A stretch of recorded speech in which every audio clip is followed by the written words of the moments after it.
Hi there, everyone. Welcome to another episode of Star Wave. Sit back and enjoy this another story that I made. What if Ahsoka joined Maul to stop Sidious? Let's explore the depths of it in the video. Ahsoka Tano just made a deal with the devil. Not figuratively, literally. Darth Maul stands before her, hand extended, offering an alliance that spits in the face of everything she was taught. And she is about to take it. Why? Because Maul knows the truth. Anakin Skywalker will fall, the Jedi will burn, and the man behind it all sits in the Chancellor's office, smiling as the galaxy crumbles around him. Sidious. Ahsoka has one chance to stop it, one impossible choice. Trust the monster in front of her to help her kill the monster hiding in plain sight. She reaches out. Their hands meet, and the galaxy will never be the same. But we are getting ahead of ourselves. Rewind to the throne room on Mandalore. Ahsoka stands with her lightsabers drawn. Maul sits on his stolen throne. She came here to capture him, to drag him back to the Jedi Council in chains. Instead, he is about to show her a vision that will shatter everything she believes. This is the moment everything changes. This is where Ahsoka Tano stops being a Jedi and starts being something far more dangerous. Hours earlier, the throne room had been quiet. Maul sat upon his stolen throne, watching Ahsoka with eyes that burned with desperate intensity. She had come to capture him, to bring him to justice for his crimes on Mandalore, but instead of fighting, he had talked, and what he said changed everything. I was not lying when I told you the Jedi are going to lose this war. They already have. They just don't know it yet. Ahsoka kept her lightsabers ready, unconvinced. You expect me to believe you care about the Jedi? I care about survival, mine, yours, everyone's. There is a shadow hanging over the galaxy, one that has been growing for decades. The Sith Lord who orchestrated this entire conflict sits at the heart of the Republic itself, and your precious Anakin Skywalker is the key to his plan. Ahsoka felt her blood run cold at the mention of Anakin's name. She wanted to dismiss Maul's words as manipulation, as another scheme from a former Sith apprentice desperate to save himself. But something in his voice gave her pause. It was not arrogance she heard. It was fear, genuine primal fear. What do you know about Anakin? I know that Sidious has been grooming him since he was a child. I know that even now.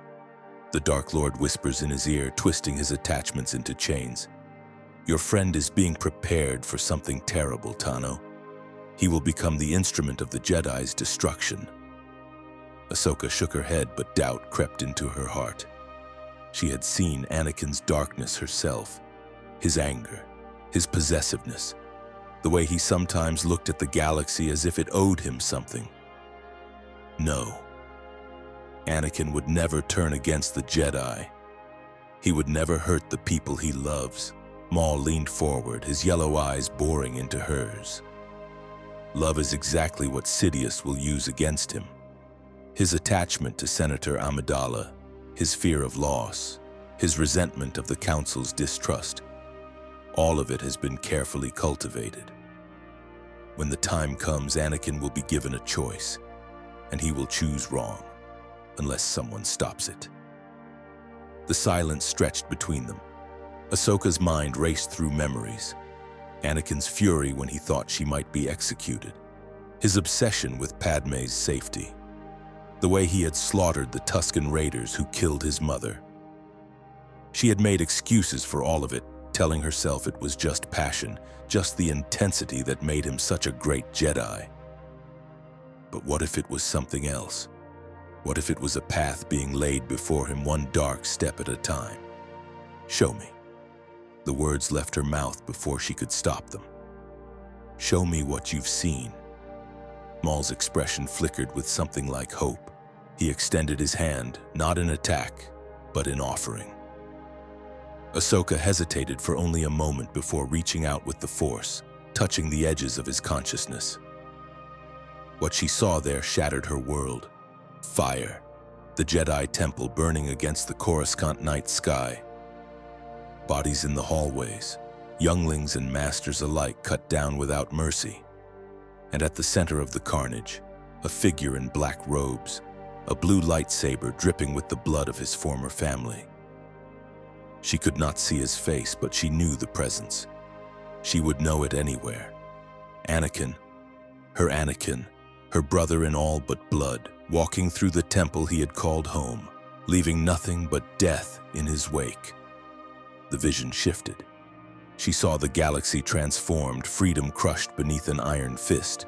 She saw star systems subjugated, cultures destroyed, hope extinguished across 1,000 worlds. And she saw herself, running, hiding, watching from the shadows as everything she had fought for crumbled to dust. All because she had not listened. All because she had not acted. Ahsoka pulled back from the vision with a gasp, her hands trembling. No, this cannot be true. It will be true unless we stop it together. Maul rose from his throne, his voice urgent. I cannot defeat Sidious alone. You cannot save Skywalker alone. But together we might have a chance to prevent this nightmare from becoming reality. Every instinct screamed at her to refuse. This was Maul, the creature who had killed Qui-Gon Jinn, who had terrorized Mandalore, who had caused suffering across the galaxy. But she had already left the Jedi Order. She had already been betrayed by the institutions she trusted.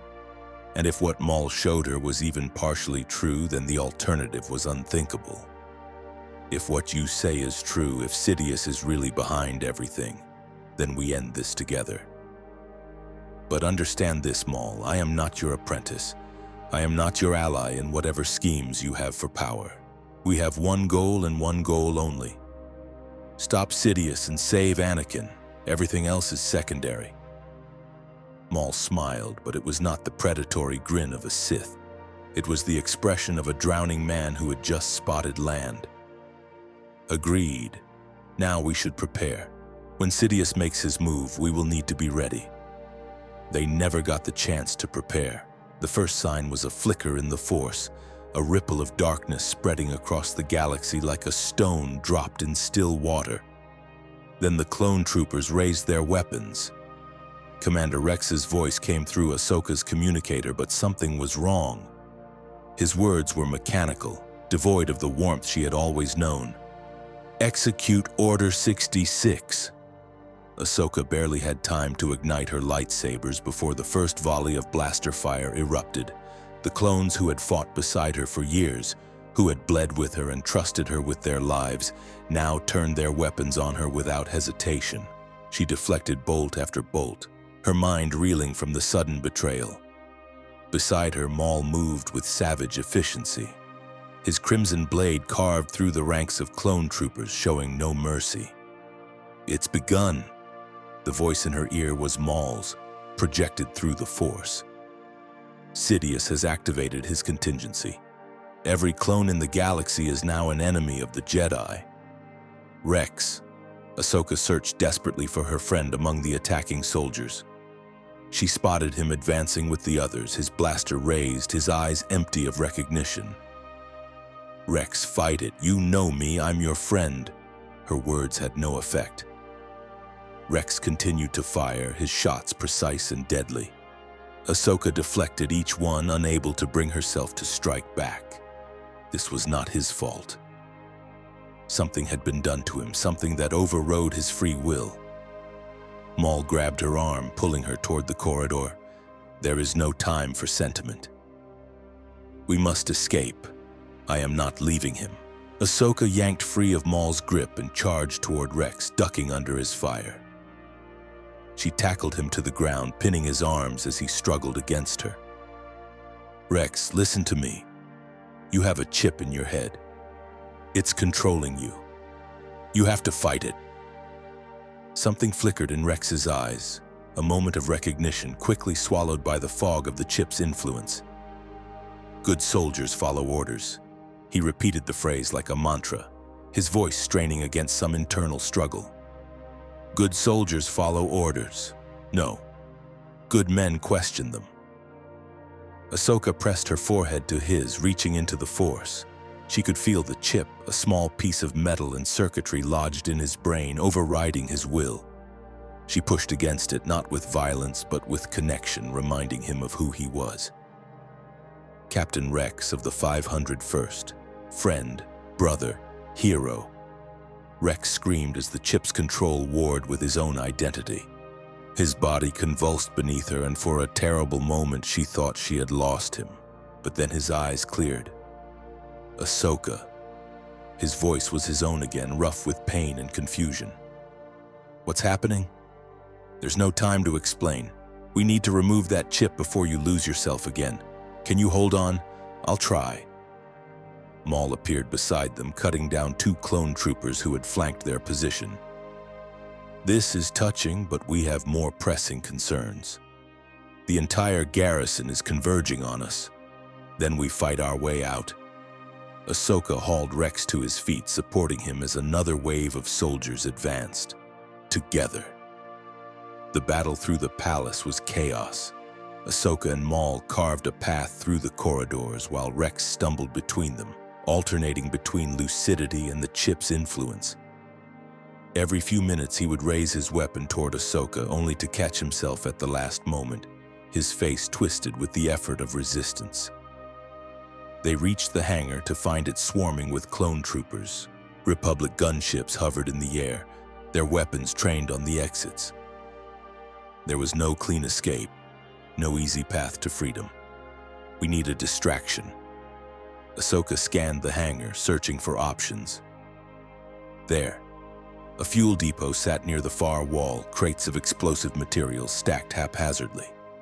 If they could reach it, they might be able to create enough chaos to slip away. Maul followed her gaze and nodded. I will handle it. You get the captain to a ship. Before she could respond, he was gone, a blur of red and black cutting through the enemy lines.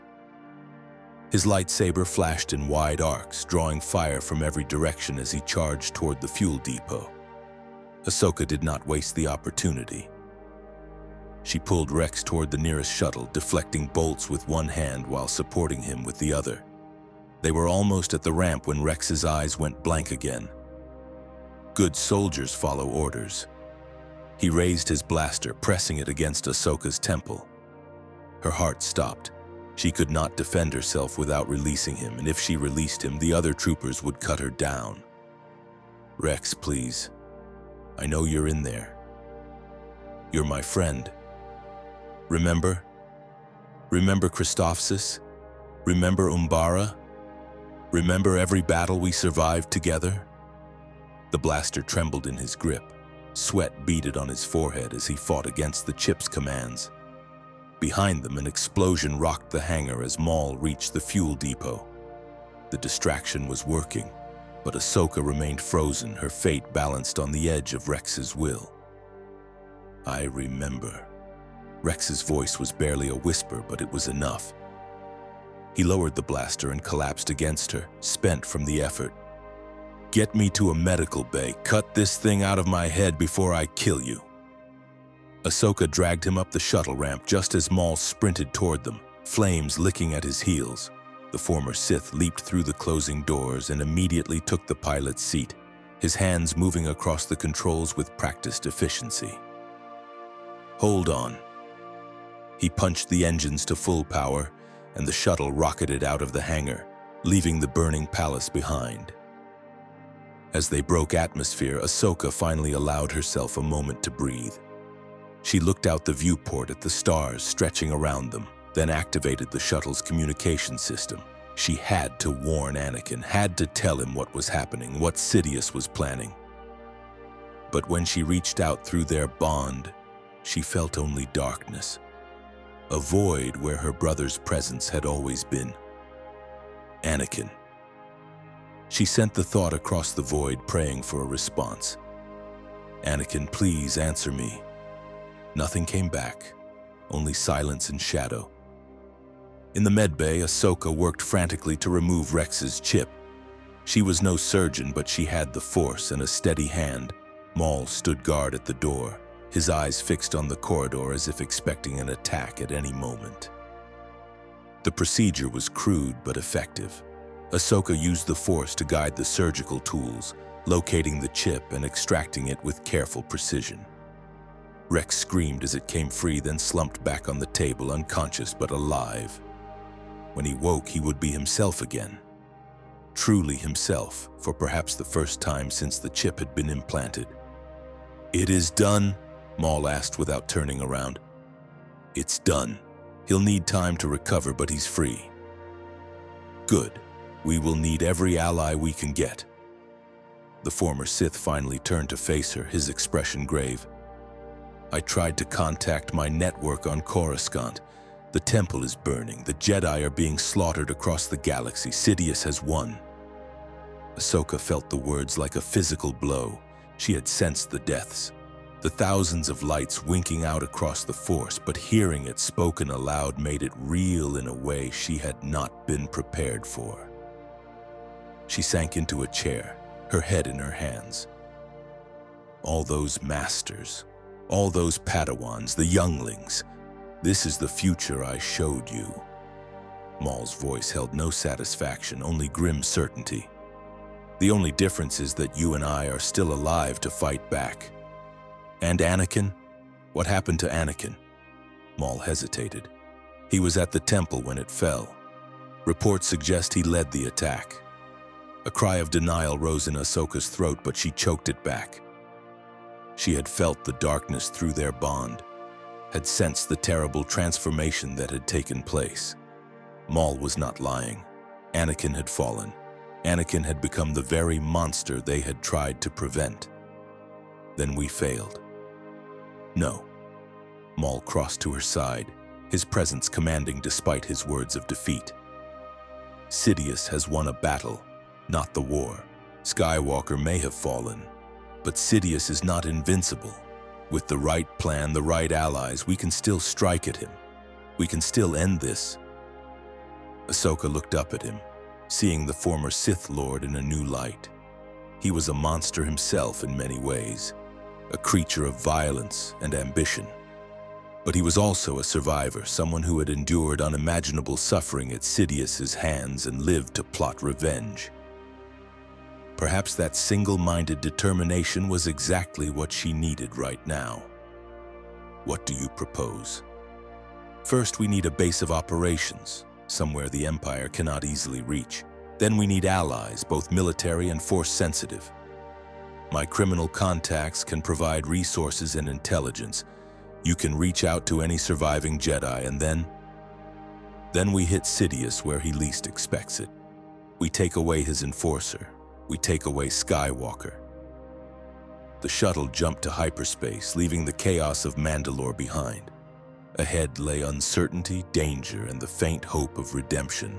Ahsoka Tano, once a Jedi, now something else entirely, steeled herself for the road ahead. She had made her choice in that throne room. Now she would live with the consequences. The weeks that followed tested Ahsoka in ways she had never imagined. They established a hidden base on Raydonia, a remote world in the Outer Rim with limited Imperial presence.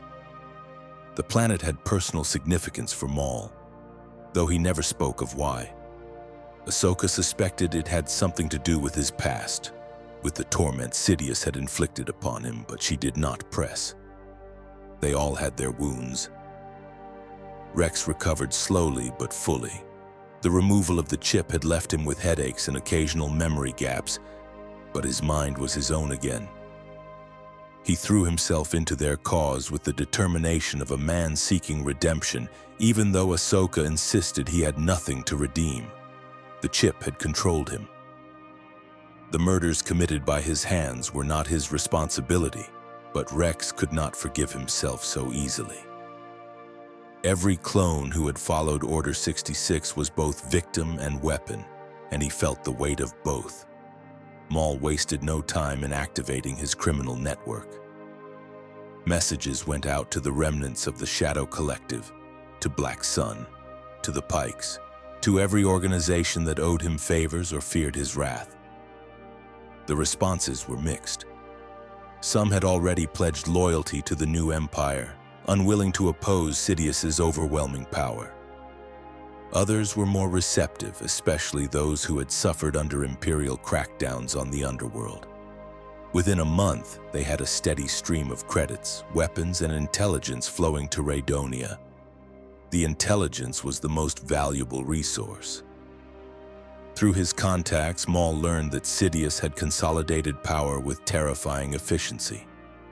The Republic was now the Galactic Empire, with Sidious as its emperor. The Jedi were branded as traitors, and bounties were placed on any survivors.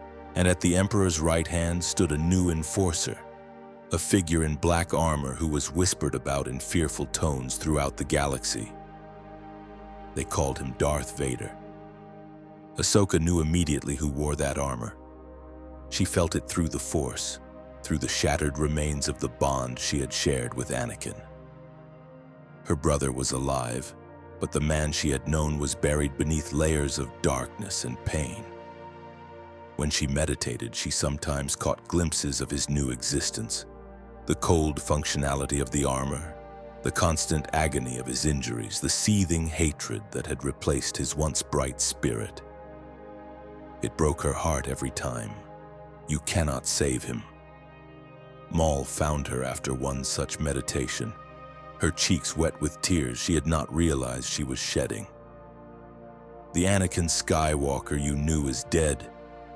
What remains is a weapon of the dark side, nothing more. I don't believe that. Ahsoka wiped her face, unwilling to show weakness. I felt conflict in him, pain and regret beneath the anger. There's still light in there buried deep. If I can reach him, if I can remind him of who he was, he might turn against Sidious. Maul's laughter was harsh and humorless. You sound like the Jedi who came before you. They believed in redemption too. Look where it got them. I'm not asking you to believe in redemption, Maul. I'm telling you that Vader is a weakness in Sidious's armor. If we can exploit it, if we can turn Anakin back to the light or even just create doubt in his mind, it could be the edge we need. Maul considered this for a long moment. His hatred for Sidious was absolute, and any weapon that could be used against the Emperor held appeal. Very well. But if the opportunity comes and Skywalker cannot be saved, I will not hesitate. He dies by my hand or yours. But he dies. Ahsoka nodded, though the thought of killing Anakin was a blade in her chest. Agreed. Their alliance with the criminal underworld grew, but they needed more than smugglers and pirates to challenge the Empire. Ahsoka reached out through the Force, searching for survivors of Order 66. She found traces of other Jedi hiding across the galaxy, their presences dimmed to avoid detection. Most were too traumatized to respond, too afraid that any contact might be a trap. But a few answered her call. Quinlan Voss arrived first, his ship battered from months of running. The Kifar Jedi had survived through luck and ruthlessness, skills he had honed during his undercover work for the Republic. He was gaunt and haunted, a shadow of the confident warrior Ahsoka remembered, but his resolve was intact. When she explained their plan to destroy Sidious, he did not hesitate. I'm in. That monster destroyed everything I cared about. I'll follow you into the heart of the Empire itself if that's what it takes. Others followed. Jocasta Nu, the temple librarian, had escaped with a holocron containing the names and locations of Force-sensitive children across the galaxy. She was old and frail, no warrior, but her knowledge was invaluable. A Padawan named Caleb Doom arrived next, young and frightened but willing to fight. His master had been killed before his eyes on Kaller, and he carried the trauma like a weight around his neck. Ahsoka took him under her wing, recognizing in him a mirror of her own pain. As their numbers grew, so did the complexity of their mission. Maul pushed for an immediate strike against Sidious, arguing that every day they waited allowed the Empire to consolidate its power. But Ahsoka counseled patience. The Emperor was too well protected on Coruscant, surrounded by guards and defenses that would slaughter them before they reached his throne room. They needed to weaken him first, to draw him out into a position of vulnerability. The debates between them were fierce and frequent. Maul had spent decades as a Sith, trained in the ways of aggression and dominance. He viewed the Force as a weapon to be wielded without restraint, and he could not understand Ahsoka's insistence on discipline and control. You still cling to the Jedi teachings. They failed you, and yet you cannot let them go. Ahsoka faced him across their makeshift war room, a holographic map of the galaxy floating between them. The Jedi teachings aren't the problem. The Order became corrupt, too entangled with politics and too rigid in their doctrine. But the core principles, compassion, wisdom, restraint, those are still worth following. Is that why you left them? Maul's words were a barb aimed at her heart. Because of their compassion? I left because they abandoned those principles. They let politics override justice. They refused to see the truth even when it was staring them in the face. But that doesn't mean the principles themselves are wrong. It means the Jedi stopped living up to them. Maul circled the map, his expression contemplative. You are an interesting contradiction, Tano. Neither Jedi nor Sith, yet drawing from both. I wonder what you will become when this is over. I don't know. Ahsoka met his gaze without flinching. But I know what I won't become. I won't become you. The words hung in the air between them, a challenge and a boundary. Maul accepted it with a thin smile. We shall see. Training became a central focus of their time on Raydonia. The surviving Jedi worked to regain their strength and coordination, sparring with each other to stay sharp. Quinlan Vos proved to be an aggressive fighter, his time undercover with the Separatists having given him an edge that made the other survivors uncomfortable. Caleb Doom was still learning, his technique rough but his determination undeniable. The others fell somewhere in between, each carrying the trauma of Order 66 in their own way. Maul observed these sessions with barely concealed contempt, viewing their defensive forms and controlled movements as weakness. He would sit on a rocky outcropping overlooking their training ground, his yellow eyes tracking every movement, occasionally shaking his head at what he considered fundamental errors. The Jedi forms were developed to fight other Jedi. His voice carried across the training field one afternoon, interrupting a session between Ahsoka and Quinlan. They are useless against an enemy who does not follow your rules. Ahsoka lowered her blades. And what would you suggest instead? A demonstration, but not against him. Maul rose and pointed directly at her. Against you. The challenge hung in the air. Quinlan stepped back, curious to see how this would play out. The other survivors gathered at the edges of the clearing, watching with a mixture of apprehension and fascination. But when he offered to demonstrate what he considered true combat, Ahsoka accepted the challenge. They faced each other in the clearing outside their base, the setting sun painting the sky in shades of red and orange. Maul's crimson blade ignited with a snap hiss that sent local wildlife fleeing. Ahsoka's white blades answered, their pale glow a stark contrast to his darkness. Show me what the Jedi taught you. Show me the limitations of your training. Maul attacked without warning, his blade carving savage arcs through the air. Ahsoka met each strike with precise deflections, giving ground steadily as she assessed his style. He was powerful and fast, his movements infused with rage that added force to every blow. But he was also predictable, relying on aggression to overwhelm rather than technique to outmaneuver. You fight with anger. Ahsoka sidestepped a thrust and countered with a spinning slash that forced him back. It gives you strength but blinds you to opportunity. Anger is power. Power is victory. Maul renewed his assault, his blade becoming a blur of crimson light. This is what the Jedi never understood. Emotion is not weakness. It is fuel. He drove her back toward the tree line, his attacks relentless. Ahsoka felt her arms beginning to tire under the barrage. She could not match his raw power, not in a contest of pure strength. But she did not need to. Drawing on her training, she shifted her stance and let his next attack slide past her guard, using his own momentum to pull him off balance. Before he could recover, she swept his legs and planted a foot on his chest. Her lightsabers crossed at his throat. And discipline is what channels that fuel into something useful. Maul stared up at her, surprise flickering across his features. Then he laughed, a genuine sound of amusement that she had never heard from him before. "Perhaps you have more to teach me than I thought." She helped him to his feet and something shifted between them. Not friendship, never that, but a grudging respect that had been absent before. From that day forward, their training sessions became collaborative rather than competitive. Maul taught her techniques from the Sith tradition, ways of channeling emotion into the Force without losing control. Ahsoka showed him how discipline and focus could amplify power rather than diminish it. Neither fully adopted the other's philosophy, but both became stronger for the exchange. Months passed. Their network of spies and allies expanded across the Outer Rim. They struck at Imperial installations, careful surgical attacks designed to gather intelligence and resources without drawing too much attention.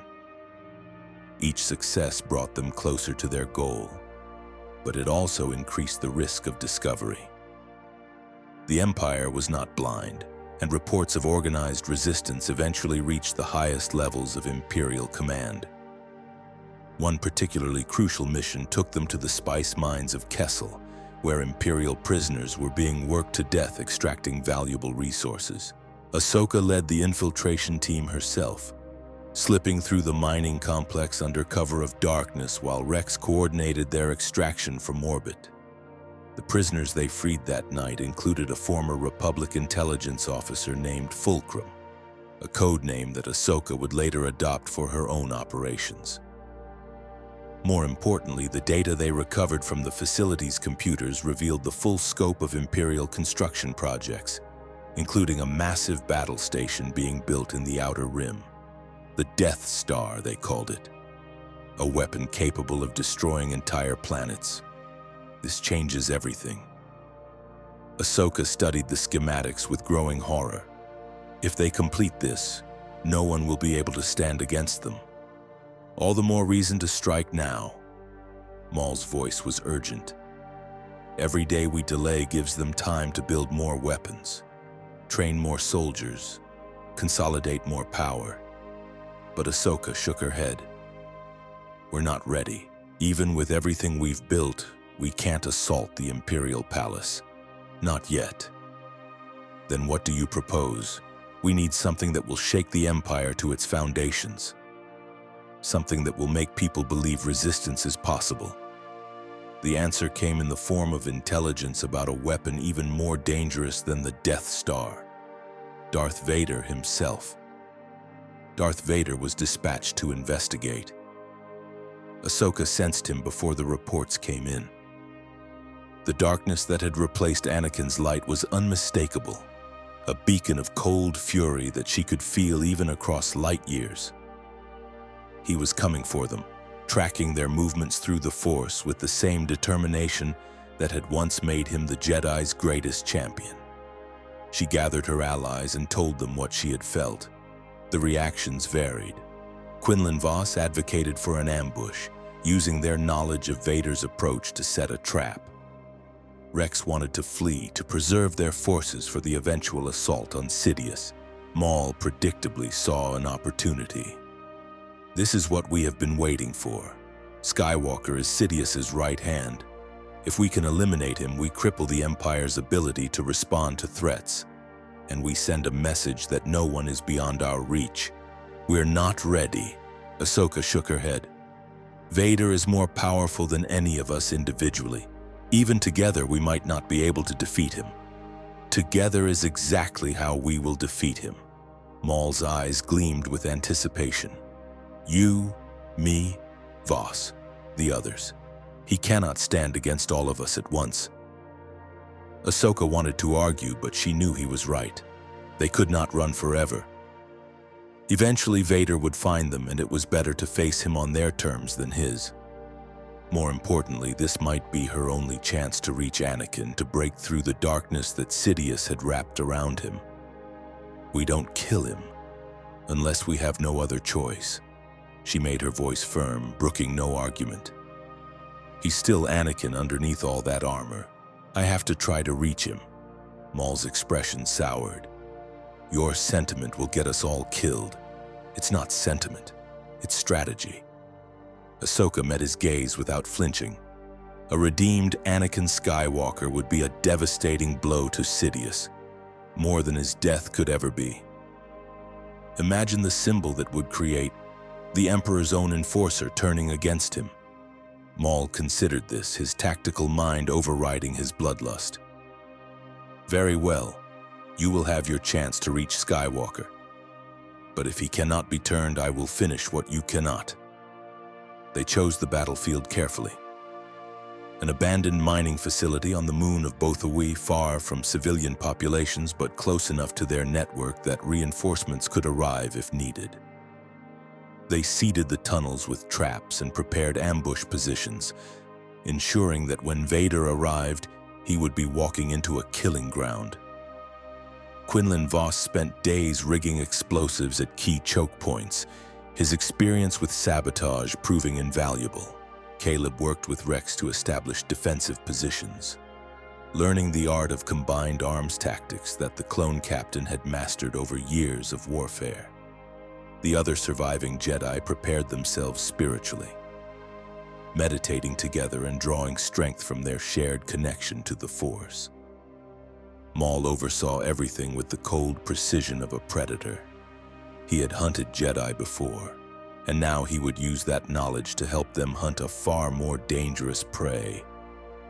Every approach to the facility was scouted, every potential escape route was blocked.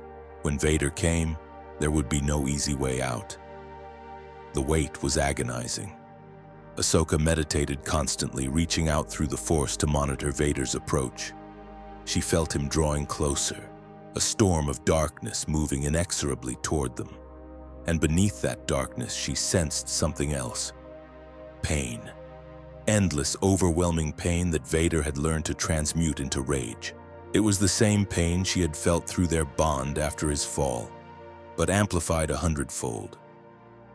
Whatever had happened to Anakin in that armor, it had left him in constant agony.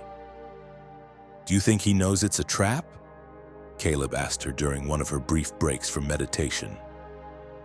The young Padawan had grown close to her during their time together, seeing in her the master he had lost on Kaller. He knows. Ahsoka opened her eyes. He doesn't care. Then why come alone? Why not bring an entire fleet? Because this is personal for him too.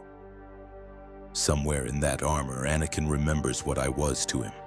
He needs to face me himself, to prove that the person he was is truly dead. And is he? Dead? Ahsoka was silent for a long moment. That's what we're about to find out. He's here. Vader's shuttle landed in the facility's main hangar, its engines whining as it settled onto the Duracrete. The ramp lowered and he emerged alone, his breathing apparatus echoing in the silence. He knew it was a trap. Ahsoka could feel his awareness, his readiness for ambush. But he did not care. He was confident in his power, certain that nothing they could throw at him would be enough. You have been busy, Ahsoka Tano. His voice was deep and mechanical, stripped of the warmth that had once defined Anakin Skywalker. But your rebellion ends here. Ahsoka stepped out of the shadows, her white lightsabers igniting. Anakin, I know you're in there. I felt your conflict. You don't have to do this. That name no longer has any meaning for me. Vader raised his crimson blade, the familiar hum filling the air between them. I am Darth Vader, and you are a traitor to the Empire. He attacked with devastating power, his blade crashing against hers with enough force to send shockwaves through the floor. Ahsoka deflected desperately, giving ground as she searched for openings. Vader was relentless, each strike carrying the weight of his rage and pain. She could barely keep up with his assault, let alone mount a counterattack. But she was not alone. Maul dropped from the ceiling behind Vader, his crimson blade sweeping toward the Sith Lord's back. Vader spun at the last moment, catching the attack on his blade and shoving Maul back with the Force. The former Sith apprentice skidded across the floor but recovered instantly, launching himself back into the fight. 2 against 1 should have been overwhelming, but Vader fought as if possessed, his blade becoming a wall of crimson light that blocked every attack. He caught Maul's thrust and redirected it into Ahsoka's path, forcing her to dodge. He used the Force to hurl debris at them, keeping them off balance while he pressed his advantage. Quinlan Vos joined the battle, his green blade adding to the chaos. Then Caleb, then 2 more surviving Jedi. 6 against 1, and still Vader held his ground. It was terrifying to witness, a demonstration of raw power that exceeded anything Ahsoka had imagined. But they were wearing him down. For all his strength, Vader could not be everywhere at once. A cut from Quinlan opened a gash in his cape. Caleb's blade scorched his shoulder plate. Maul's attacks grew more precise, targeting the joints in his armor where the plating was weakest. "Yield, Skywalker." Maul circled him, looking for an opening. "You cannot defeat all of us. There is no Skywalker." Vader's voice was strained now, the first sign of fatigue. Only Vader. Ahsoka saw her chance. While Maul held Vader's attention, she reached out through the Force, not to attack, but to connect. She pushed past the walls of darkness surrounding him, searching for the light she knew still existed beneath. "Anakin, please. Remember who you are. Remember Padme. Remember Obi-Wan. Remember me." For a moment, Vader faltered.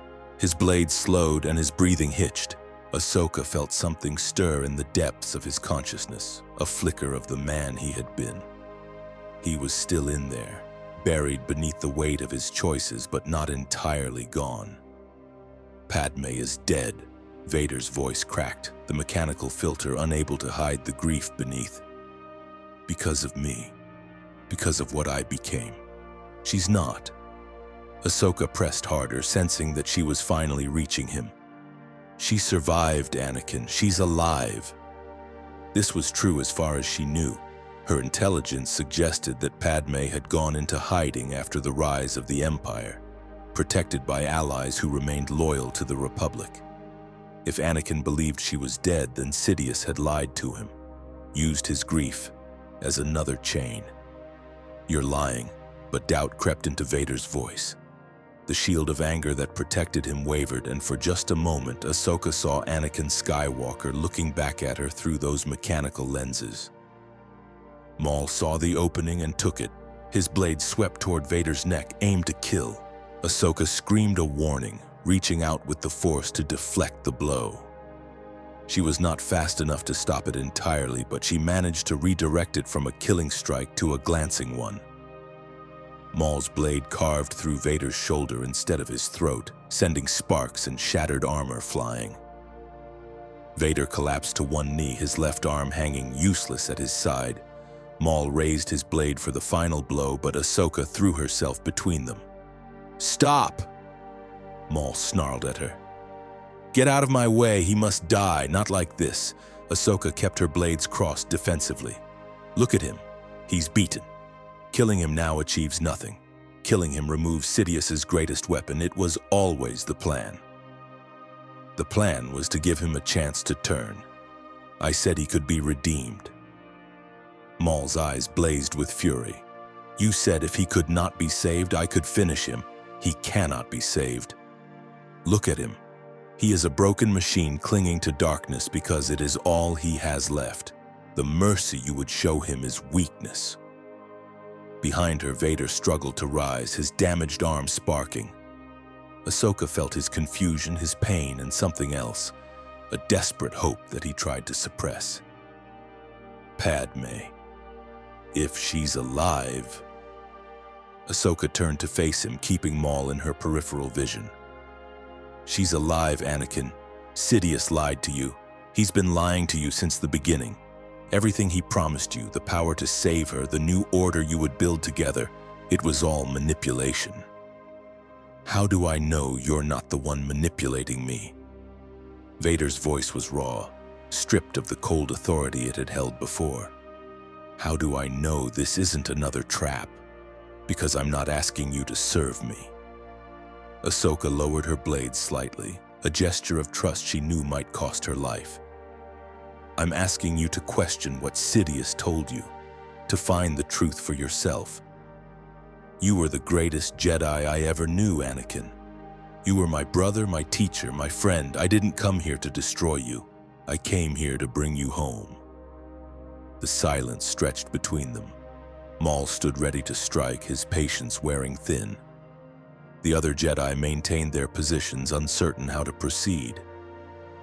Everything hung on Vader's choice. "I cannot return to what I was." When Vader spoke again, his voice was barely above a whisper. "I have done terrible things, things that cannot be forgiven. Forgiveness isn't my place to give." Ahsoka sheathed her lightsabers, fully exposing herself to whatever Vader might do. But change is possible. Redemption is possible, not by erasing what you've done, but by choosing a different path forward. Help us stop Sidious. Help us bring justice to the monster who used you. That won't undo your sins, but it might start to balance the scales." Vader stared at her for a long moment. Then slowly he deactivated his lightsaber. His shoulders slumped as the fight went out of him. "Take me to her. If Padme is truly alive, take me to her. I need to see her with my own eyes." Ahsoka nodded, relief and hope flooding through her. Maul stepped forward, outrage twisting his features. "This is madness. You would trust him after everything. After the temple, after all the Jedi he slaughtered. I would trust that everyone deserves the chance to choose differently." Ahsoka met Maul's glare without backing down. "You had that chance once. You chose revenge instead of redemption. Maybe Anakin will make a different choice. Or maybe you're right and this is a mistake. Either way, it's my mistake to make. We're still partners, Maul. But in this, I'm not asking your permission." The tension between them crackled like electricity. For a moment, Ahsoka thought Maul might attack anyway, might kill Vader and damn the consequences. But the tactical mind that made him dangerous also made him practical. Killing Vader now would shatter their alliance. It would turn Ahsoka and her Jedi against him, leaving him alone once more. However much he wanted vengeance, he wanted Sidious's destruction more. "Very well," Maul stepped back, his blade still ignited. "But know this, Skywalker. If you betray us, if you lead Sidious to our door, I will personally tear you apart piece by piece, and I will enjoy every moment of it." Vader said nothing. He simply rose to his feet, his damaged arm hanging at his side, and followed Ahsoka toward the exit. The journey to Padme's hidden location took several days. During that time, Ahsoka kept close watch on Vader. Uncertain whether his conversion was genuine or a ploy, he remained silent for the most part, lost in whatever thoughts passed through his tormented mind. The other Jedi gave him a wide berth, their hatred for what he represented warring with their hope that Ahsoka's faith might be justified. Rex was the only one who approached him directly. He walked up to Vader without fear, his hand resting on his blaster but not drawing it. "You killed my brothers. You gave the order that turned us into murderers. Every clone who died following Order 66, their blood is on your hands as much as Sidious's." "I know." Vader's response was flat, empty. "I have no defense, no justification. I was told the Jedi were traitors. I believed it because believing was easier than questioning. But that doesn't excuse what I did." Rex studied him for a long moment. Then surprisingly, he nodded. "No, it doesn't. but it's more than most would admit. My brothers and I were programmed to follow orders without question. You chose to do the same. Maybe we're not so different after all." He walked away, leaving Vader alone with whatever meaning he took from the exchange. When they finally reached the safe house on Alderaan, Padme was waiting. Bail Organa had been protecting her since the Empire's rise, keeping her hidden from Sidious's hunters. She looked older than Ahsoka remembered, worn down by grief and exile. But when she saw the armored figure walking behind Ahsoka, her eyes went wide. "Ani?" Her voice was barely a whisper. Vader stopped in his tracks, the sound of his breathing the only noise in the room. He raised his hands to his helmet, fumbling with damaged fingers until the seals hissed open. The mask came away, revealing a face scarred by fire, pale from years without sunlight and wet with tears. "I thought you were dead." His voice without the modulator was ragged, barely recognizable. "He told me I killed you, that in my anger I—" Padme crossed the room in 3 steps and threw her arms around him, armor and all. She was crying too, months of separation and uncertainty pouring out in a flood of tears. "I'm alive, Annie. I'm here. The babies are safe. We're all safe." "Babies?" Vader's eyes went wide. "Luke and Leia, twins?" Padme pulled back just enough to look at his ruined face. "I was going to tell you, but then everything happened so fast. They're with the Organas now. They're beautiful, Annie. So beautiful." Something broke in Vader then. The armor of darkness that had sustained him for so long crumbled, leaving only Anakin Skywalker, broken and ashamed and desperately grateful. He sank to his knees, his forehead pressed against Padme's stomach, and wept. Ahsoka turned away to give them privacy. She found Maul watching from the doorway, his expression unreadable. "You were right." His words were grudging, pulled from him against his will. The connection between them was more useful intact than severed. "But do not expect me to trust him. The Jedi were fools for trusting their feelings, and I will not repeat their mistake. Then don't trust him, trust me." Ahsoka met his gaze evenly. "I know what Anakin is capable of, good and bad. If he turns on us, I'll be the first to know. And I'll be the one to stop him. A true believer in redemption who keeps her blade ready." Maul almost smiled. "Perhaps you are wiser than I gave you credit for." The alliance had shifted again. Vader, now Anakin once more, threw himself into their cause with the same intensity he had once devoted to the Empire. His knowledge of Imperial operations was invaluable, providing them with security codes, patrol schedules, and the locations of key installations. More importantly, his presence sent shockwaves through Sidious's network. The Emperor's chosen enforcer had vanished without a trace, and the uncertainty destabilized the entire command structure. But Anakin's redemption was not complete. He worked tirelessly, pushing himself beyond reasonable limits, trying to atone for sins that could never be fully erased. Ahsoka watched him with a mixture of hope and concern. She knew this pattern. She had seen it in herself after leaving the Order, the desperate need to prove worth through action rather than confrontation with the pain underneath. "You can't run forever." She caught him in the maintenance bay one night, repairing his armor for the 10th time rather than resting. "Eventually, you have to stop and face what you did." Anakin's hands stilled on the damaged plating. Facing it means remembering. Remembering means feeling. And if I let myself feel, then you'll heal. Ahsoka sat down beside him. "Or you'll break. Either way, you can't stay stuck like this." The Anakin I knew never ran from anything. He ran straight at problems, sometimes too fast for his own good. What happened? He was weak. That Anakin couldn't save the people he loved, couldn't protect Padme from his own visions. Your visions were manipulated by Sidious. You know that now. Knowing doesn't change what I did with them. I went to him, Ahsoka. Not for power or glory, but because I was terrified of losing her. He offered me salvation and I grabbed it without thinking about the cost. And you've been paying that cost ever since. Ahsoka put her hand on his arm, metal and flesh alike. The question is whether you keep paying it alone, or whether you let the people who love you help carry the weight. Anakin looked at her then, really looked, and she saw the boy she had known on Christophsis, brilliant and reckless and desperate for connection. I don't know how to do that. The Jedi taught us to be self-sufficient, to release our attachments and trust in the Force. The Jedi were wrong about a lot of things, including that. Ahsoka smiled. Attachments aren't the problem.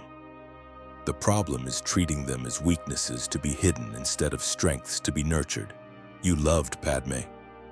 That love became fear because you had to hide it, couldn't share it with anyone who might have helped you process what you were feeling.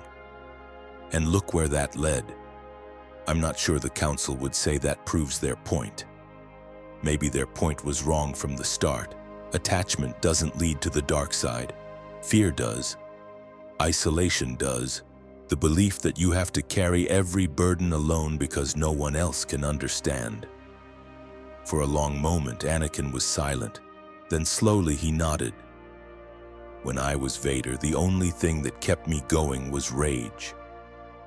Rage at Obi-Wan for what happened on Mustafar. Rage at Sidious for using me. Rage at myself for being so blind. Without that rage, I don't know who I am anymore. Then figure it out. Ahsoka stood and offered him her hand. Not alone, with Padme. With the twins you haven't even met yet. With me and Rex and everyone else who's willing to give you another chance. We're about to go to war with the most powerful Sith Lord in history. I need Anakin Skywalker at my side, not a broken shadow wearing his face. Anakin took her hand and let her pull him to his feet. For the first time since his fall, something like hope flickered in his eyes. Okay, then let's go to war. The plan to assassinate Palpatine came together over the following weeks. With Anakin's inside knowledge and Maul's criminal resources, they identified a window of opportunity. The Emperor was scheduled to tour a new weapons facility on Scarif, a rare excursion from the heavily fortified Imperial Palace. Security would be tight, but far less impenetrable than on Coruscant. The facility itself was a massive complex dedicated to weapons research and development. According to Anakin, it was where the Empire developed its most devastating technologies, a proving ground for the instruments of terror that kept the galaxy in line. The Emperor's visit was meant to inspect progress on several key projects, including components for the Death Star. Maul argued for a direct assault, striking the facility with overwhelming force and cutting their way to the Emperor. His criminal fleet, combined with the ships they had captured or recruited, could challenge the local Imperial garrison. Meanwhile, their ground forces would storm the facility and create chaos. Anakin proposed something more surgical, a small team infiltrating the facility while their allies created distractions elsewhere, giving them a clear path to the throne room. He still had security codes that would be recognized as Vader's, still had the authority to walk through Imperial checkpoints without question. They could be at the Emperor's throat before anyone knew they were there. We can't rely on your codes forever. Quinlan Voss had joined their war council, his tactical mind adding another perspective to their planning.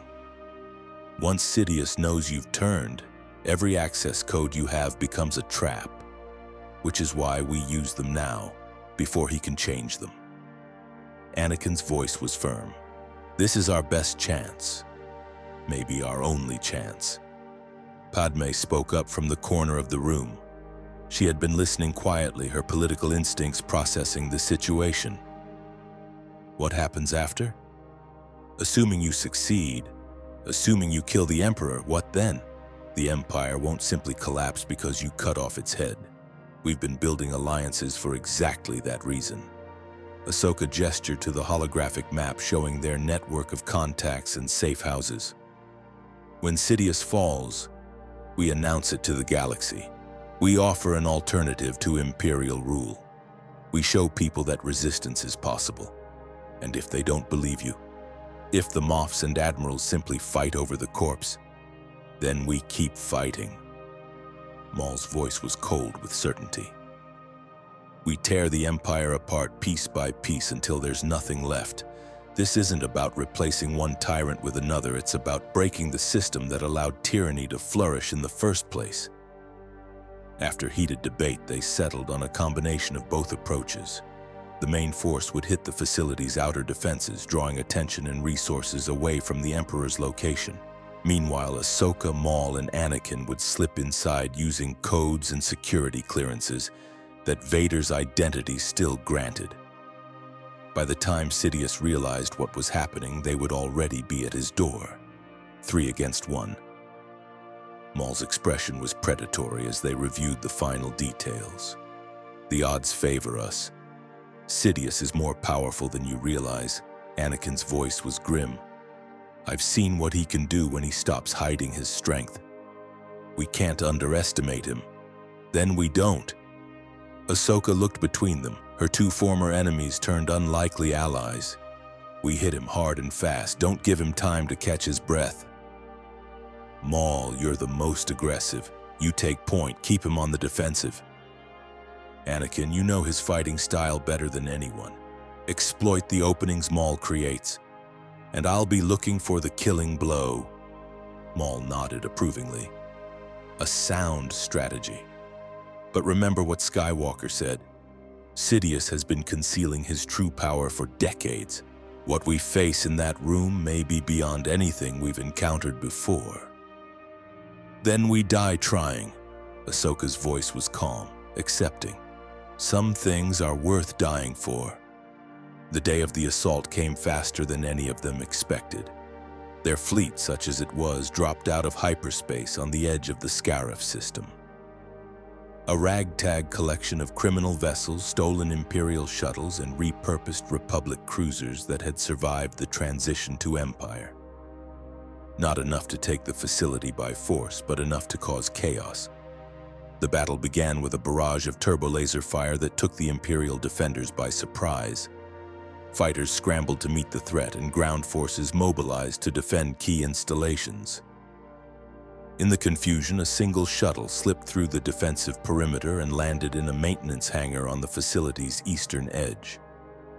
Ahsoka led the way, her white blades carving through the handful of technicians and guards who noticed their arrival. Behind her, Maul moved like a predator, his crimson saber leaving bodies in its wake. Anakin brought up the rear, his repaired armor making him look every inch the Sith Lord he had once been. Any Imperial who saw him assumed he was still loyal, hesitating just long enough for the deception to prove fatal. They moved through the facility with brutal efficiency, following the route Anakin had memorized from Imperial schematics. Resistance was light at first, most of the garrison committed to the battle raging outside. But as they neared the Emperor's location, the opposition intensified. Elite stormtroopers in crimson armor, Sidious's personal guard, blocked their path. These are no ordinary soldiers. Anakin's voice was tight. They've been trained specifically to fight Force users. Then let's see how well their training holds up. Maul charged without waiting for agreement, his blade a blur of crimson fury. The battle was vicious. The Royal Guards were skilled, their force pikes capable of blocking lightsaber strikes and delivering devastating counterattacks. But they were facing 3 of the most dangerous Force users in the galaxy, and skill could only compensate for so much. One by one, they fell until the corridor was littered with crimson-armored bodies. He knows we're coming.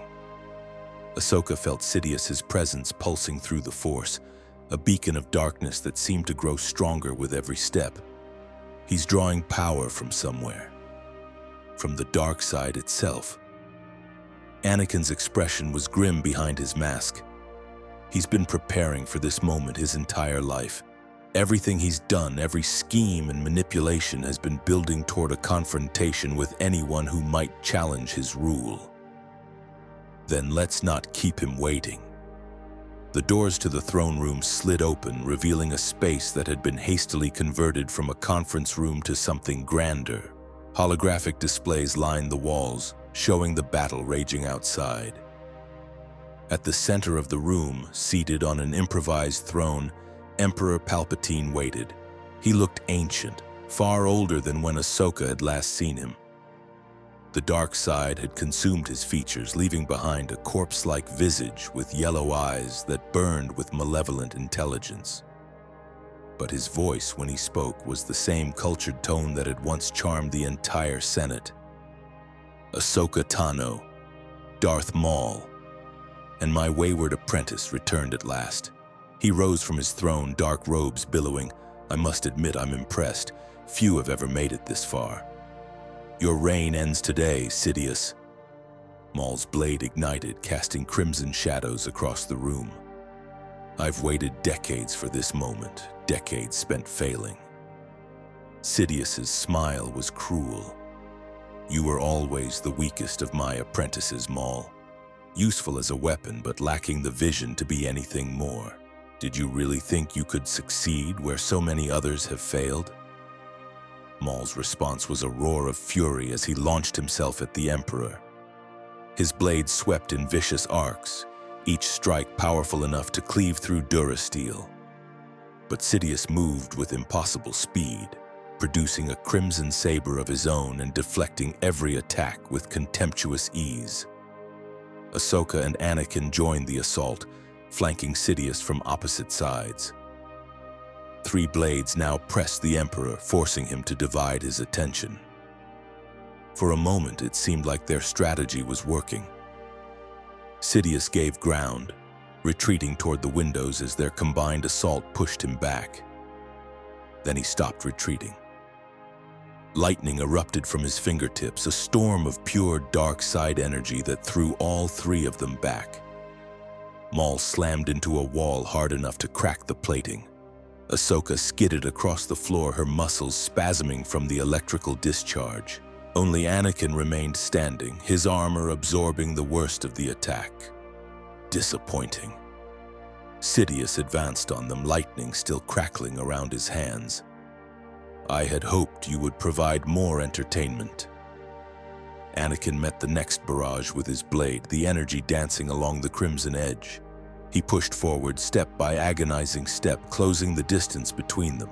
Sidious increased the intensity of his attack, but Anakin kept coming, drawing on reserves of will that the dark side had once fueled and turning them toward a different purpose. I was your slave. Anakin's voice was strained but resolute. You took everything from me, my freedom, my identity, my soul. But you made one mistake, Master. And what was that? There was genuine curiosity in Sidious's voice, even as he poured more power into his attack. You taught me that power comes from passion. Anakin's blade swept aside, and suddenly he was moving, not away from the lightning, but through it. Pain screamed through every nerve, but he did not stop. He did not slow. And my passion now is to see you destroyed. His lightsaber plunged toward Sidious's heart. The Emperor twisted aside, barely avoiding the killing blow, but Anakin's momentum carried him forward. His cybernetic hand closed around Sidious's throat, lifting the Emperor off his feet. For one eternal moment they hung there. Then Sidious smiled. Such passion indeed. His hand came up, pressing against Anakin's chest. But passion without control is just another form of slavery.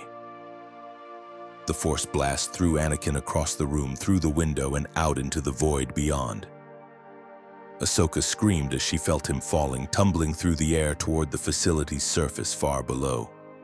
She reached out with the Force, trying to slow his descent, but she was too far away, too weak from Sidious's attack. Maul had no such concerns. He rose from the rubble where he had fallen, his blade reigniting with renewed fury. This ends now. He attacked with everything he had, every technique he had learned in his long decades of exile and revenge. His blade was a crimson blur, striking from impossible angles, never giving Sidious a moment to rest. The Emperor deflected and parried, but for the first time he seemed pressed. Ahsoka joined the assault, her white blades weaving through Maul's attacks to create a web of light and shadow. They had never trained together for this, never practiced coordinated techniques, but they had fought side by side enough times now that their movements instinctively complemented each other. Where Maul's aggression created openings, Ahsoka's precision exploited them. Where her defense faltered, his fury covered the gap. Sidious retreated toward his throne, his movements becoming more desperate. Lightning crackled between their exchanges, but they had learned to anticipate it now, dodging or absorbing the attacks before they could land fully. The tide was turning. Then Sidious reached his throne and touched a hidden panel. A section of the floor opened beneath Ahsoka's feet, dropping her into a pit that had been concealed by holographic displays. She fell hard.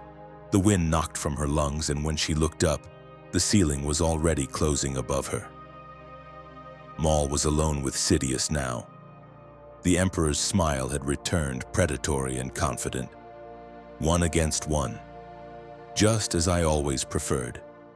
Their duel resumed with renewed intensity. Maul knew he was being toyed with, that Sidious had reserves of power he had not yet revealed. But he did not care. His hatred had sustained him for too long to abandon now. He would kill Sidious or die trying, and either outcome would be a form of victory. Their blades clashed and separated, clashed and separated. Maul pressed every advantage, refused to give ground, made Sidious work for every parry. But slowly, inexorably, the Emperor began to turn the tide. His strikes became more precise, his defenses more solid. Maul found himself being driven back step by step toward the broken window where Anakin had fallen. You never understood the true nature of power. Sidious's voice was calm, almost pedagogical. You thought it came from anger, from hatred, and those are useful tools, certainly. But real power comes from control, from patience, from playing the long game while lesser beings exhaust themselves on immediate gratification. Maul snarled and launched a furious combination, but Sidious deflected each strike and countered with a thrust that pierced his shoulder.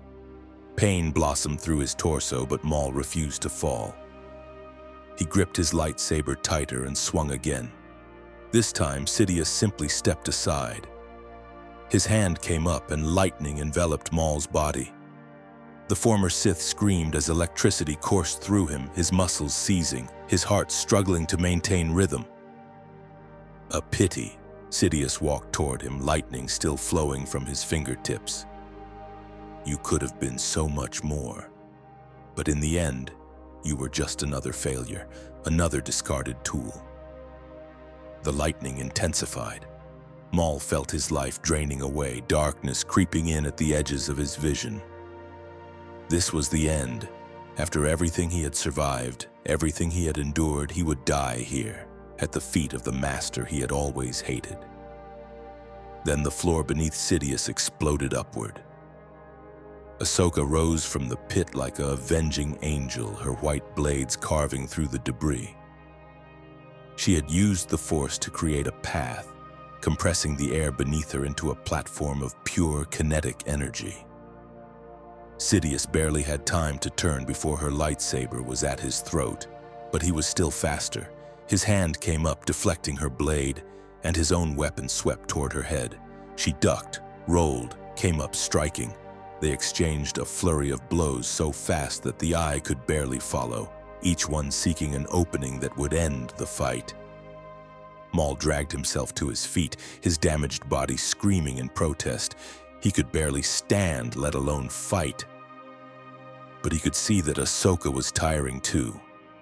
Sidious's attacks were wearing her down, and soon she would make a mistake. He looked at the window, at the battle raging below. at the distant ground where Anakin had fallen, and he saw something moving.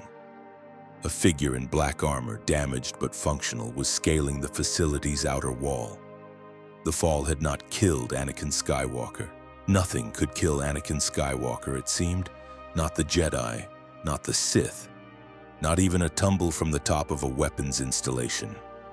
He was climbing back up, using the Force to anchor himself to the structure, moving with a determination that bordered on the supernatural. Maul smiled, blood staining his teeth.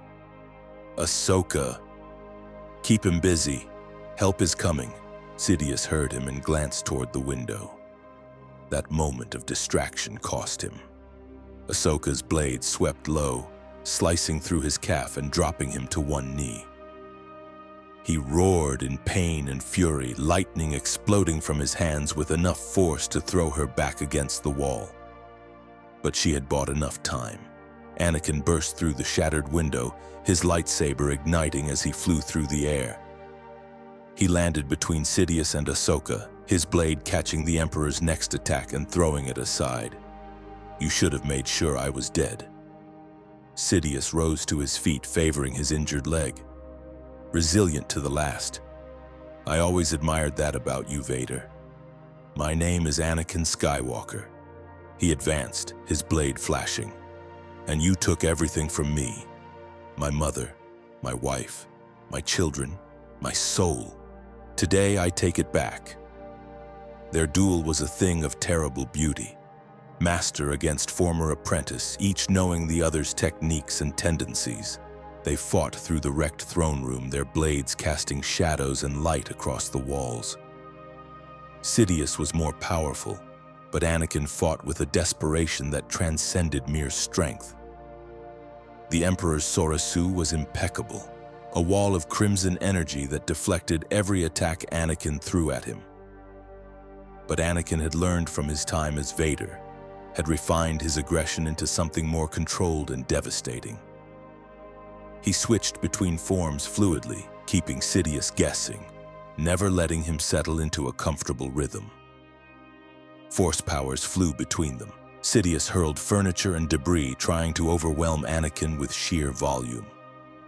Anakin caught most of it, redirecting the projectiles or shattering them in midair. When that failed, he used the Force to anchor himself, refusing to be moved by telekinetic attacks that would have sent lesser beings flying. Their blades locked, and for a moment they were frozen there, strength against strength. Sidious's yellow eyes burned with hatred and contempt. "You were never worthy of my teachings. A broken slave boy playing at being a Sith. I am exactly what you made me." Anakin pushed harder, the crimson blades crackling where they met. Every flaw, every weakness, every moment of darkness, you cultivated them all. And now they will destroy you. He shoved Sidious back with a surge of Force energy, pressing his advantage. The Emperor stumbled, his injured leg giving way for just a moment. It was enough. Anakin's blade swept low, forcing Sidious to parry desperately, leaving his upper body exposed. But the Emperor had survived for decades by being unpredictable. Instead of retreating, he stepped forward inside Anakin's guard and headbutted him. The impact was jarring, made worse by a pulse of dark side energy that left Anakin seeing stars. Sidious followed with a Force push that sent him skidding back across the floor. Ahsoka recovered and joined the battle, her blades weaving through Anakin's attacks to create unpredictable combinations. Maul forced himself upright and added his crimson blade to the assault, 3 against 1 again, but this time Sidious could not escape. The Emperor fought with everything he had. Lightning and blade and dark side fury flowed from him in waves. But he was wounded now, tired, pressed beyond even his considerable limits. His attacks grew wilder, his defenses more desperate. Anakin saw the opening first. Sidious overextended on a thrust toward Ahsoka, leaving his flank exposed. Anakin's blade swept in, carving through the Emperor's weapon arm and sending his lightsaber spinning away. Sidious screamed, clutching the cauterized stump. He looked up at the 3 figures surrounding him. and for the first time, fear showed in his yellow eyes. "This changes nothing." His voice was a hiss. "Strike me down, and the dark side will simply find another vessel. Another Sith will rise, another empire." "Maybe." Ahsoka stepped forward, her blade at his throat. "But it won't be you. And that's enough." She looked at Anakin. "This is your choice to make. He took everything from you. What happens now is up to you." Anakin stared down at the creature who had destroyed his life, the Emperor who had promised him salvation and delivered only damnation. For a long moment, his blade trembled at the edge of striking. Then he deactivated his lightsaber. "I'm not going to kill you." His voice was heavy with exhaustion. "Not because you deserve mercy, you don't, but because killing you would just be another step down the path you set me on." "I'm done walking that path," Maul growled in frustration. "Then I will finish it." "No." Ahsoka moved to block him. "We take him alive. Let him face justice for his crimes. Let the galaxy see what he really is." "Justice?" Sidious laughed, a wet, gurgling sound. "The galaxy knows only power. Whoever holds the throne makes the laws. Whoever commands the military defines justice. Then we'll define it differently." Ahsoka gestured to Anakin, who pulled restraints from his belt and began securing the Emperor's remaining hand. "The Empire is over, Sidious. Whatever comes next, you won't be part of it." They dragged him from the throne room, past the bodies of his guards, through corridors filled with the chaos of battle. Their allies had won. The facility was falling, Imperial forces surrendering or fleeing in the face of unexpected resistance. When word spread that the Emperor had been captured, the fight went out of most of them. It took weeks to sort out the aftermath. The Empire did not simply collapse with Sidious's defeat. Imperial governors and military commanders scrambled for power, some trying to fill the vacuum he had left, others seizing the opportunity to defect.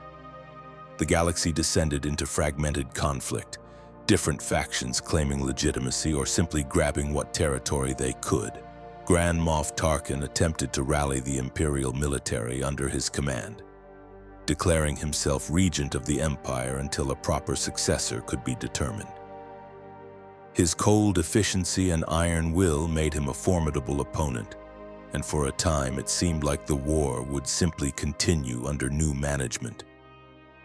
But the capture of Sidious had broken something fundamental in the Imperial psyche. The Emperor had been presented as invincible, as a godlike figure whose power was absolute. Seeing him dragged before a tribunal stripped of his robes and dignity shattered that illusion. Defections accelerated. Whole systems that had been too afraid to resist suddenly found their courage. The trial of Palpatine became a galactic event. Broadcast across the holonet, it exposed the full scope of his crimes, the manipulation of the Clone Wars, the execution of Order 66, the systematic oppression of countless worlds. Witnesses came forward with testimony that painted a picture of calculated evil stretching back decades. By the time the tribunal rendered its verdict, even former Imperial loyalists had difficulty defending him. He was executed publicly, a stark contrast to the shadowy machinations that had characterized his rise to power. Ahsoka did not attend. She had seen enough death, enough vengeance. But she watched the broadcast from her quarters on Raydonia, and when it was over, she allowed herself a moment of grim satisfaction. The monster was dead. The galaxy could begin to heal. But Ahsoka had prepared for this. The network she and Maul had built, the alliances they had forged with worlds and organizations across the Outer Rim, gave them a foundation to work from. They were not trying to restore the Republic, she insisted when asked. The Republic had been corrupt, compromised, ripe for the very authoritarianism that had consumed it. They were building something new, something. The new alliance, as it came to be called, was a loose confederation of systems united by common principles rather than centralized authority. Each member world retained significant autonomy, contributing to collective defense and diplomacy but governing their own internal affairs. It was not perfect, but it was a structure designed to resist the concentration of power that had enabled Sidious's rise. Ahsoka served on the founding council, her reputation as the leader of the resistance giving her a voice that few could ignore. But she refused any permanent position of authority. "Power corrupts," she said when pressed. "The best I can do is help build something strong enough to survive without me." Anakin threw himself into the reconstruction efforts. He knew the Empire's infrastructure better than anyone, knew which commanders might be convinced to defect and which would have to be removed. More importantly, he understood the systems that Sidious had put in place to control the galaxy, and he knew how to dismantle them. Padme joined the political effort, using her skills as a former senator to build coalitions and negotiate treaties. She was a symbol of the old Republic's ideals, the ones that had been corrupted but not destroyed. When she spoke, people listened. The twins, Luke and Leia, grew up in a galaxy slowly healing from its wounds. They would carry their father's legacy for good and ill, but they would also carry their mother's hope. Luke showed early signs of Force sensitivity, his connection to the mystical energy field even stronger than his father's had been at the same age. Anakin was terrified at first, remembering how his own power had been exploited and corrupted. But Ahsoka convinced him that the answer was not to suppress Luke's abilities but to guide them properly. She became Luke's first teacher, showing him the basics of meditation and Force awareness. Later, Anakin took over, passing down the techniques he had learned from both the Jedi and the Sith, the complete picture rather than the truncated version either tradition provided alone. Luke absorbed it all with an enthusiasm that reminded everyone of his father's younger days. Leia took a different path. Her Force sensitivity was more subtle, manifesting as uncanny intuition and an almost supernatural ability to read people's intentions. She gravitated toward politics, following in her mother's footsteps, and by her teenage years was already making a name for herself as a voice for justice and reform. The twins knew the truth about their father's past. Padme and Anakin had decided early that there would be no secrets, no hidden shame that could be used against them later. They learned about Vader, about the Temple, about the millions who had died because of choices their father had made. It was not easy knowledge to carry, but it made them determined to be better, to ensure that such horrors could never happen again. Maul remained a wild card. He had never truly joined their cause, only allied with it for mutual benefit. When Sidious fell, some expected him to make a play for power himself, but he surprised everyone by retreating to the Outer Rim, to the criminal networks he had built and the territories he controlled. When Ahsoka asked him why, his answer was characteristically blunt. "I've had my fill of galactic conquest. Sidious dreamed of ruling everything, and look where it got him. I'll content myself with what I have. You could have more." She studied him, trying to understand. "You have the power, the resources. Why stop?" "Because I've learned something from you, Tano." Maul's expression was unreadable. "There are different kinds of victory. Killing Sidious was the only revenge I ever needed. Everything else is just maintenance." He left after that, returning to his domains. They would see each other again over the years, sometimes as allies, sometimes as adversaries. But the bond forged in their shared struggle remained, a strange kind of respect between former enemies. Ahsoka never returned to the Jedi Order. What rose from its ashes was something different, a new tradition that drew from the old teachings but was not bound by them. She helped guide its formation, teaching the survivors and the new generation about balance, about the danger of extremes, about the power of connection rather than isolation. They called themselves the Guardians of the Force, though the name was less important than the principles it represented. Unlike the Jedi, they did not forbid attachment or emotion. Unlike the Sith, they did not worship power or embrace cruelty. They sought balance, the recognition that light and dark were both part of the natural order, and that wisdom lay in understanding rather than suppression. The training grounds they established on Tython, the ancient world where the Force had first been studied, became a beacon for Force sensitives across the galaxy.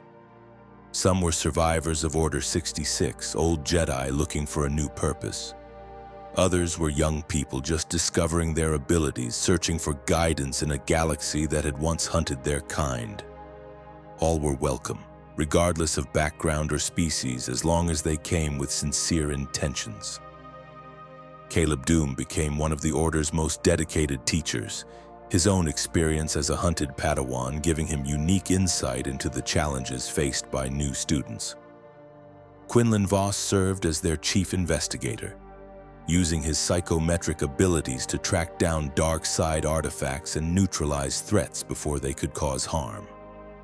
Even Jocasta Nu, ancient and frail, contributed her vast knowledge to the establishment of a new archive. The curriculum they developed was revolutionary. Students learned not just lightsaber combat and force techniques, but history, philosophy, and political science. They studied the fall of the Republic and the rise of the Empire, examining how a democracy could be subverted from within. They debated the ethics of power and the responsibilities that came with their abilities. The goal was not to create warriors, but wise guardians who could recognize threats to peace before they became wars. Rex stayed by her side through all of it, aging faster than her thanks to the accelerated growth that had made him an effective soldier. He never complained about the unfairness of it, the shortened lifespan that was the cost of being a clone. Instead, he lived every day with purpose, training new soldiers, advising the fledgling government, and keeping Ahsoka grounded when the weight of responsibility threatened to overwhelm her. In his final years, Rex became a beloved figure throughout the New Alliance. Children would recognize him on the streets and ask for stories of the Clone Wars. He would oblige, always careful to present the conflict as a tragedy rather than a glory, to emphasize the lives lost rather than the battles won. His greatest wish was that no generation would have to experience what his had, and he dedicated his remaining time to making that vision a reality. When he finally passed, surrounded by brothers who had survived the war and the young people he had trained and mentored, Ahsoka felt the loss like a wound that would never fully heal.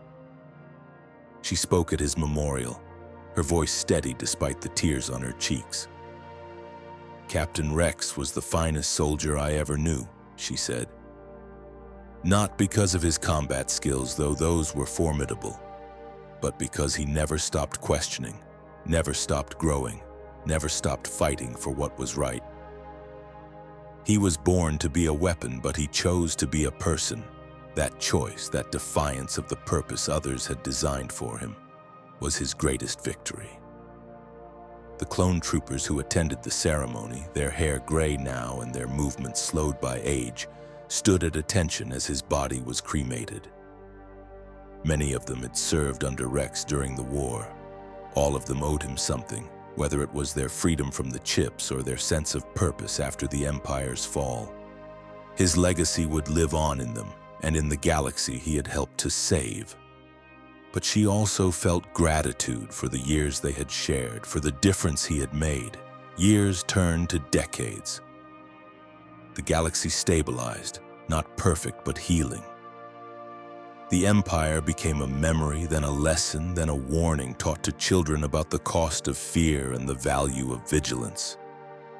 Ahsoka watched it all, growing older herself, wondering sometimes if the choices she had made had been the right ones.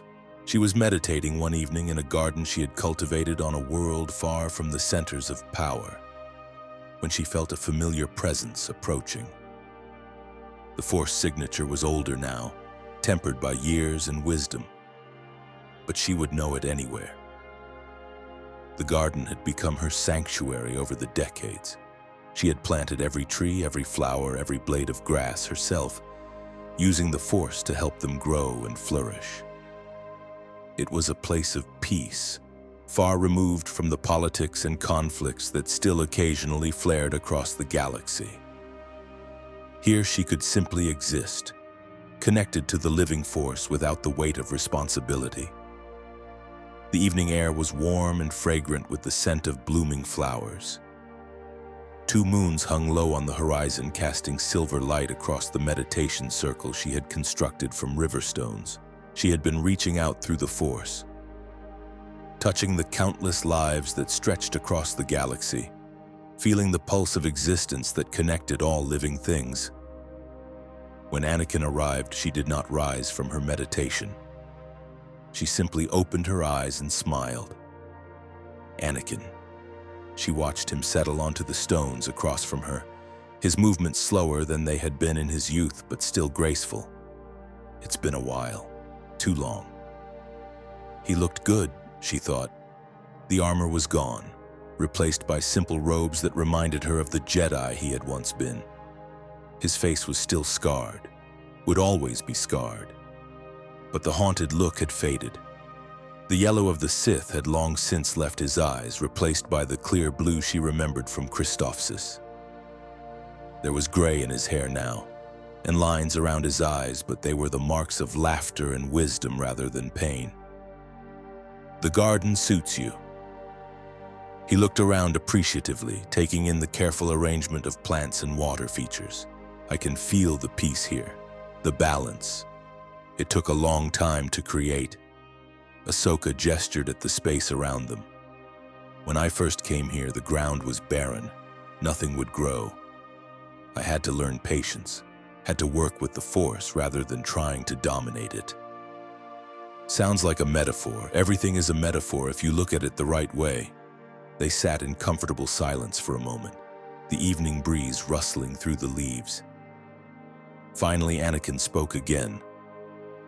I've been thinking about the throne room, about what you said to me when we first met, on Christophsis. That was a lifetime ago, many lifetimes. But I remember what you said, that I was stuck up and stuck with you.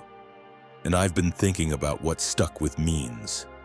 Not just patience or obligation, connection. The way we pulled each other forward when neither of us could move alone. Ahsoka smiled. We were good at that, even when we didn't realize it, especially then. Anakin was quiet for a moment. I've made my peace with most of it. The temple, the war, even Sidious in a way. But there's one thing I never properly thanked you for. For what? For believing. His eyes met hers, and she saw the boy she had known on Christophsis, the knight she had followed through countless battles, the brother she had refused to abandon even when everyone else had given up. Everyone else saw the monster I had become. You saw the man I could still be. Without that, none of this would have happened. Without you, I would still be lost in the darkness. Ahsoka reached out and took his hand, flesh and metal intertwined. We saved each other. That's what family does. They sat together in the garden as the sun set, 2 survivors of a war that had consumed a galaxy. The Force flowed around them, light and dark intermingled, balanced as it was always meant to be. The future stretched ahead, uncertain but full of possibility. That was the choice that changed everything. One word spoken in a throne room on Mandalore when everything hung in the balance. Yes. Ahsoka had thought about that moment countless times over the decades. The weight of it, the terror and uncertainty. She had not known if she was making the right choice. She had not known if trusting Maul would lead to salvation or destruction. All she had known was that the path the Jedi offered was broken and that Anakin was in danger. Sometimes she wondered what would have happened if she had said no. If she had captured Maul and brought him to the Council. If she had trusted in the Order's wisdom despite everything she had seen. The visions Maul had shown her suggested a galaxy of fire and death. But visions were not certainties. The future was always in motion. But she had made her choice, and she had lived with its consequences. Not all of them had been good. People she loved had died. Compromises had been made that still haunted her conscience. The alliance with Maul had cost her a part of herself that she would never fully recover.